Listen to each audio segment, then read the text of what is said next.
Harper Perennial and HarperAudio present The Library at the Edge of the World, a novel by Felicity Hayes-Mccoy, performed by Marcella Riordan. Visitors to the west coast of Ireland won't find Finfarron.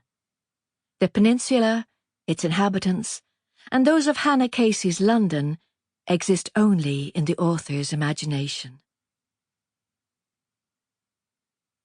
Chapter 1. The turquoise sky reflected the colour of the ocean. There was a stone slab for a doorstep, and beyond it, a scrubby field sloped to the cliff's edge, where a stone wall marked the boundary. Beyond that, there was nothing more than a grassy ledge clustered with sea pinks, and a sheer drop to the churning waves below. The little house stood at the top of a narrow field, with its back to the road, and its door opening to the ocean. Hanna had pushed her way through a tangle of willow saplings, and splashed through a muddy pool to scramble through a window in the lean-to extension at the back. Now, standing on the stone doorstep, with her face to the sun, she could smell the damp smell of the derelict rooms behind her, and the salt scent of the ocean as it thundered against the cliff.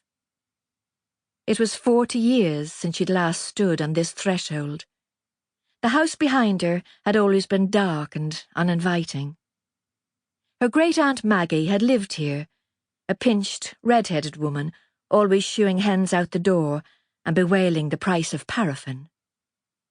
When Maggie died, she had left it to Hanna, who was then still only a child.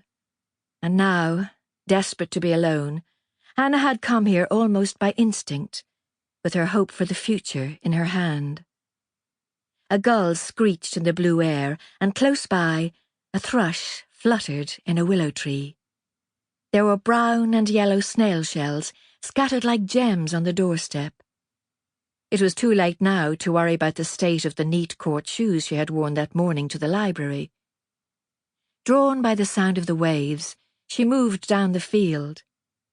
The grass was waist-high in places, and tasselled pom-poms tickled her elbows as she waded towards the huge arc of the sky. The low boundary wall, built of fieldstones, had fallen away here and there, so she approached it gingerly. Then, beyond a patch of flowering briars and a rusting fridge-freezer, she found a place where the fallen stones made a low seat on the cliff above the ocean. High clouds were moving on the wind, and out where shining rocks pierced the waves, foam glittered on the breakers. Hanna sat down, put her muddy feet on a cushion of sea pinks, and stared at the envelope in her hand.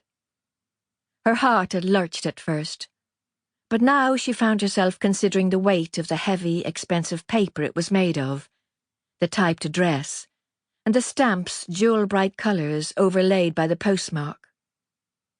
Turning it in her hand, she told herself that a letter was nothing but words on paper, and a librarian should know better than anyone how written words moving through time and space could change a person's life.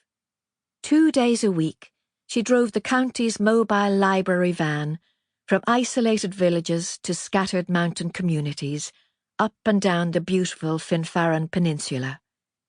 She loved those long drives between high flowering hedges, and the thought of the books she carried, and what they contained. For millennia, written words had conveyed dreams, visions, and aspirations across oceans and mountains, and as she steered between puddles and potholes, she was part of a process that stretched across distance and time, linking handwritten texts from Egypt and Mesopotamia with the plastic-coloured novels, CDs, and celebrity cookbooks lined up in the back of her van. Besides, those solitary hours on the road were oases of freedom and silence, and they were badly needed.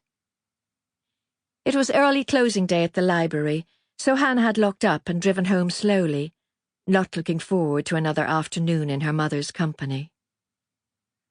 Mary Casey was generous, big-hearted, and entertaining, but she was also interfering, tactless, and a dreadful woman for sulking. Sample complete. Ready to continue?